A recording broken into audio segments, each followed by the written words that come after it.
Assalamualaikum warahmatullahi wabarakatuh. Waalaikumsalam. Selamat siang Ibu Saragisi.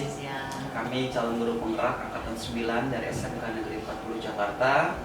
Kami mendapatkan tugas terkait demonstrasi kontekstual terkait pengambilan keputusan pada nilai-nilai kebajikan. Nah, insya Allah Ibu sebagai kepala sekolah yang mungkin memiliki pengalaman-pengalaman untuk pengambilan keputusan, kami akan mengetahui jawaban-jawaban yang nanti kami akan berikan beberapa pertanyaan terkait pengambilan keputusan Ibu. Jadi Ibu mohon izin saya Nufik Maula dengan Pak Ade akan memberikan beberapa pertanyaan. Nanti Ibu bisa menjelaskan dan memberikan contohnya ya Bu ya. Iya. Dan untuk pertanyaan pertama mohon izin Bu saya tanyakan. Jadi selama Ibu menjadi kepala sekolah, sepertinya ada beberapa contoh-contoh kasus dilema etika ya Bu ya, atau rujukan moral. Mungkin Ibu bisa jelaskan yang selama Ibu hadapi. Oke. Iya. Ya. Baik, sebelumnya terima kasih Iya. Pak Ade, Pak Taufik ya. Iya. Masya Allah, semoga lulus ya. Amin. Terima kasih Bu. Iya. Calon-calon pemimpin masa Insya depan Allah. gitu ya. Amin. Doanya. Baik. Oke, terkait dengan tadi pertanyaan apa namanya, selama saya menjadi kepala sekolah, banyak hal yang harus saya putuskan sesuatunya dengan menggunakan apa ya, jadi yang namanya dilema etika itulah. Jadi satu sisi kita harus menggunakan hati, satu sisi kita harus menggunakan kepala kita gitu ya. Jadi intinya begini, intinya ketika kita mendapatkan suatu permasalahan, kita harus mampu dulu mengidentifikasi masalah tersebut.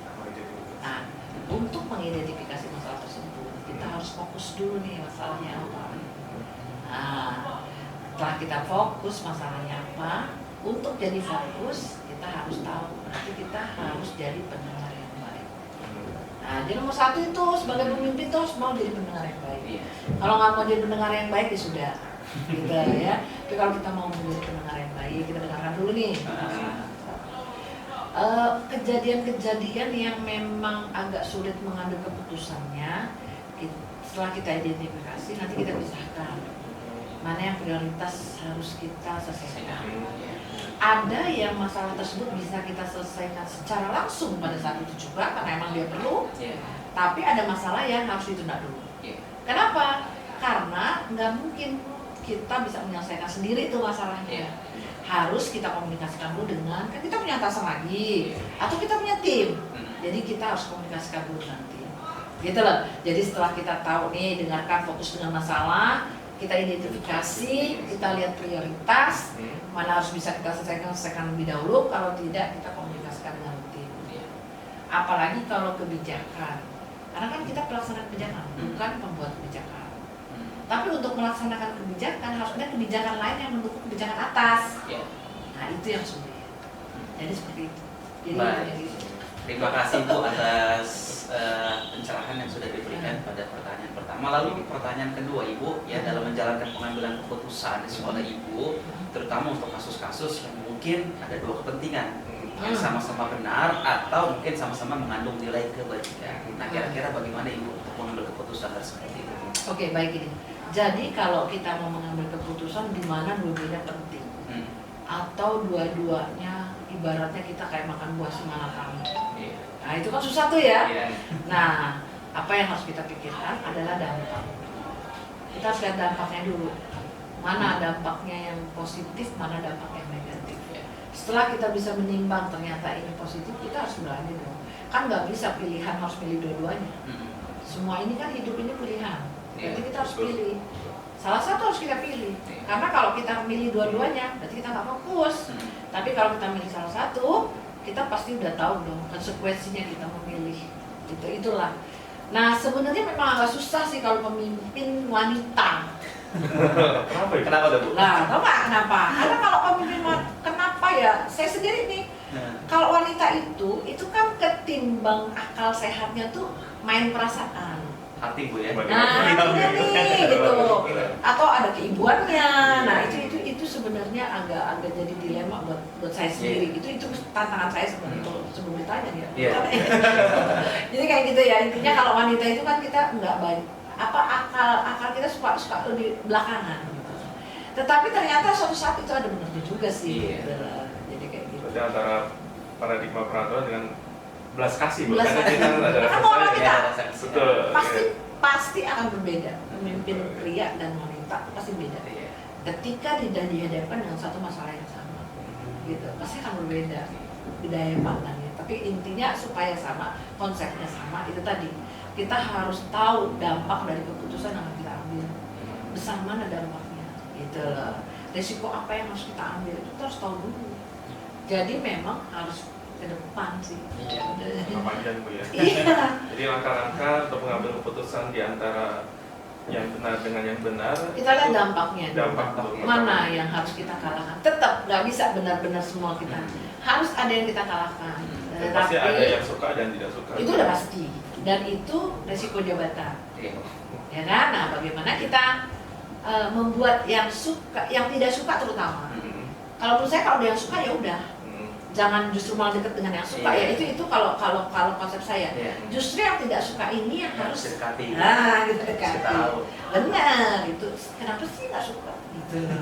Ada loh. Pasti ada Bu ya. Nah, Semuanya suka Bu Nah, ya. semuanya. Yang penting suka nggak suka kita sebagai pimpinan Iya. ya harus sama semua. Harus bijak Bu ya. Nggak boleh membedakan. Betul. Itu tadi. Jadi kalau mau ngambil keputusan lihat dulu ya dampaknya. Kalau dua-duanya benar. Oke, baik Ibu, apakah memang selama ini untuk pengambilan keputusan sudah dianggap efektif dalam pengambilan keputusan pada kasus-kasus yang mungkin Gini. sudah dialami oleh Ibu? Kalau masalah efektif atau tidak kan bukan dari saya Iya. melihatnya. Pasti dari si artinya yang saya putuskan yang mana nih? Iya. Kalau misalnya saya putuskan ke A ya berarti otomatis dampaknya ke A dong. Jadi dia dong yang merasakan efektif nggak nih? Iya. Tapi selama ini kalau saya lihatnya ya, karena saya melakukannya sudah berdasarkan identifikasi saya, sudah saya diskusikan bersama. Iya. Kalau memang itu perlu didiskusikan, ya selama ini insya Allah efektif Bu, ya. dan cepat diselesaikan, Iya. nggak berlarut-larut. Sebenarnya pasti ada tantangannya Bu ya. Kira-kira Bisa. seperti apa gitu Bu? Nah kalau ditanya tantangan itu memang tadi kan kita kan wanita nih. Jadi gini, intinya seorang pemimpin harus paham dengan aturan dan kebijakan. Pertama paham aturan Bu ya. Ya, kalau seorang pemimpin itu tidak paham aturannya, ya otomatis dia tidak bisa akan bicara apa-apa dong. Iya. Gitu ya. Dia tidak akan bisa menolak apa-apa dong. Contoh, misalnya nih, ada aturan yang menyatakan katanya tidak boleh ada iuran misalnya. Iya. Intinya kan gitu ya, nggak boleh ada Di iuran. negeri. Di negeri itu kan nggak boleh Nggak boleh, keluar dana. Padahal semuanya itu nggak bisa akan berkembang, terutama yang ekspor. Kayak misalnya guru harus mendampingi nih, guru harus mendampingi si anak lomba, ini kan penting juga nih. Iya. Nah, sedangkan si guru ini nggak bisa dong, orang dia di luar jam kerja, Iya. ya kan gitu ya. Ini kan ada nih, mau bagaimana? Nah, di sinilah kita harus bisa mengambil kebijakan, harus hati-hati. Nah, itu tadi yang saya bilang, tahu dulu, kita buka dulu aturan. Pasti ada bahasa aturan yang bisa kita gunakan. Kita ambil celah dari aturan tersebut. Gitu loh. Di situ di aturan dikatakan tidak boleh ada iuran. Tetapi ketika dia donasi, it's okay. Ambil itu dong. Iya. Bapak Ibu, ini anak-anak kita mau kesini. Terus kan didampingin nih, kira-kira Bapak Ibu bisa nggak ya roti deh atau apa? Ada nggak yang mau nyumbang? Aduh Bu, udah kita mau roti, kita mau ini. Setelah Dia nggak komunikasi salah. sama orang tua Bu. Jadi komunikasi efektifnya harus gitu. Itu aja sih. Baik, sebenarnya. Ibu. Ada sebetulnya orang tua itu royal juga ya Bu ya. Iya, cuman bagaimana cara kita. Kadang-kadang orang tua tuh nggak suka ketika, memang salah sih, ketika seorang ini langsung bilang, ini nanti sih sebenarnya bukan kepala sekolahnya, tapi biasa jadi yang ke bawahnya.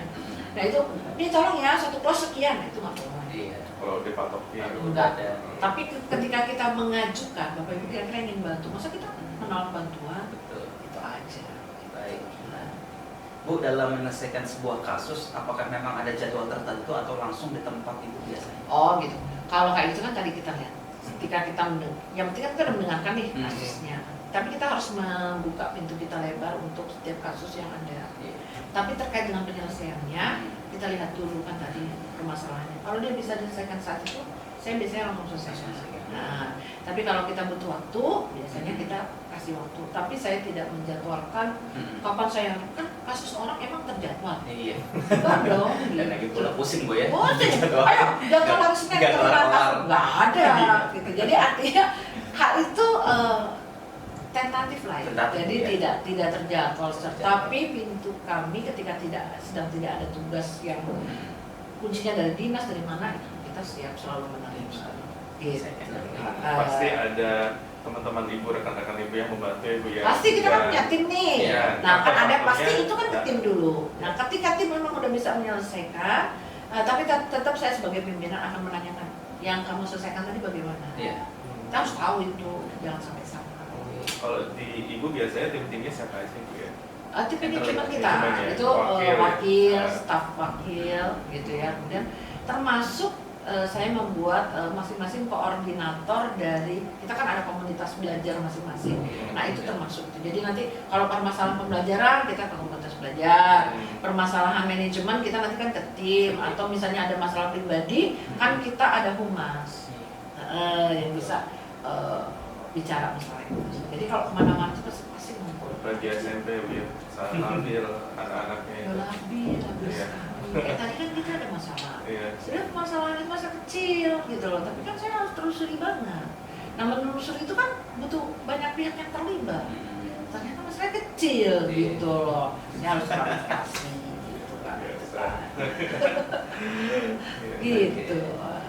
Iya Ibu, ini pertanyaan terakhir. Nah, dari proses pembelajaran dilematika ini kira-kira apa yang bisa Ibu petik ya? Atau mungkin ada beberapa kata-kata yang bisa Ibu sampaikan kepada kami gitu. Lagi belajar. Jadi memang kalau terkait dengan dilema etika itu pasti kita bisa seperti itu karena dari pengalaman ya.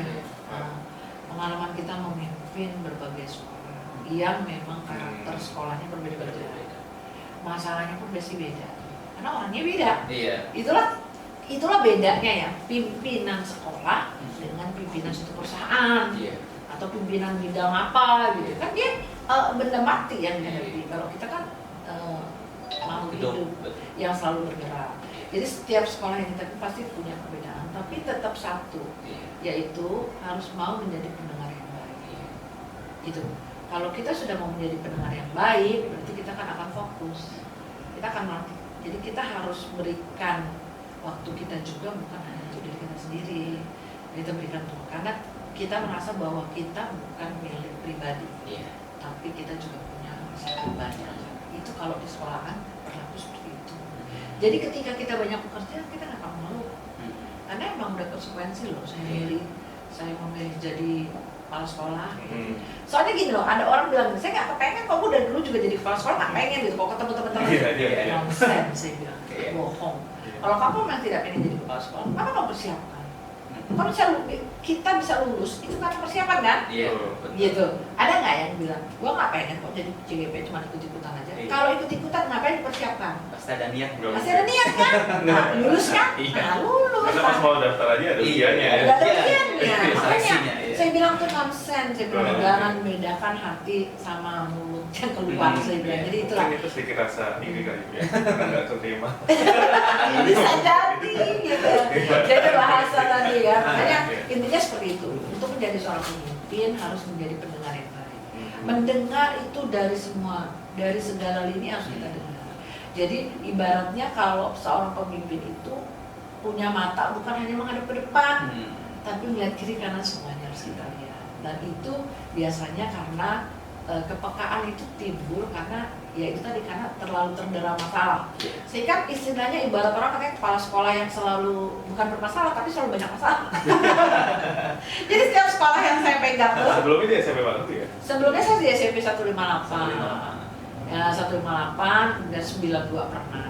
Di Kayu Putih? Iya. Terus sekolah bagus ya? Iya. Ya kan beda kan? Satu lantai bawah loh. Lingkungannya kan elit ya? Elit. Nah ini lingkungannya. Terus saya masuk ke sini. Nah di sini pun juga dengan sekolah yang lumayan luas juga. Terus dengan orang yang sedikit tapi waduh konfliknya kan banyak juga gitu. Nah itu jadi Berbeda dengan 92. berbeda, sangat berbeda. Jadi Jadi ya itulah tadi, kita harus bisa menempatkan diri. Makanya salah satu untuk membantu kita harus mendengarkan dulu. Dari pertama kita datang ke sekolah tuh dengarkan dulu. Sekolah ini sebenarnya yang dibutuhkan apa? Kalau emang dia udah kompetensinya bagus, ya dari mana yang harus kita kembangkan gitu. Itu aja gitu sih sebenarnya. Jadi hal yang bisa kita ambil yang utama yang bisa itu kita merasa lebih dewasa. Itu aja. Kalau masalah bijaksana atau tidak itu kan bukan kita yang menilai. Kan saya nggak boleh nilai diri saya sendiri. Kalau saya merasa saya harus menilai diri saya sendiri, salah saya. Karena yang berhak menilai saya itu adalah orang lain. Karena orang lain yang melihat. Kalau kita itu sombong namanya, nggak boleh sombong. Manusia nggak boleh sombong, gitu ya. Jadi itulah kita harus bisa menerima kritikan, gitu kan, saran, apapun. Makanya kita harus jadi pendengar dulu. Nah, tapi untuk itu kita juga harus punya kemampuan dan pengetahuan yang kuat. Jadi untuk menjadi pemimpin itu jangan hanya duduk diam, tetap harus belajar terus, gitu kan, tetap harus refleksikan diri kita. Hari ini apa sih yang boleh dilakukan? Udah bener belum sih? Tadi kenapa kok ada masalah ini? Oh, berarti saya kurang apa? Iya betul. Oh, baik ya. Oke, Ibu seperti itu. Iya, Terima kasih banyak Bu Sari ya atas waktunya dan atas jawabannya. Mudah-mudahan semua jawaban yang tadi Ibu lontarkan kepada kami bisa memberikan menambah wawasan dan pembelajaran. Amin ya, mudah-mudahan. Mohon maaf Bu ya sudah mengganggu waktunya. Terima kasih banyak. Terima kasih banyak. Sama-sama. Iya. Wassalamualaikum warahmatullahi wabarakatuh. Waalaikumsalam warahmatullahi wabarakatuh.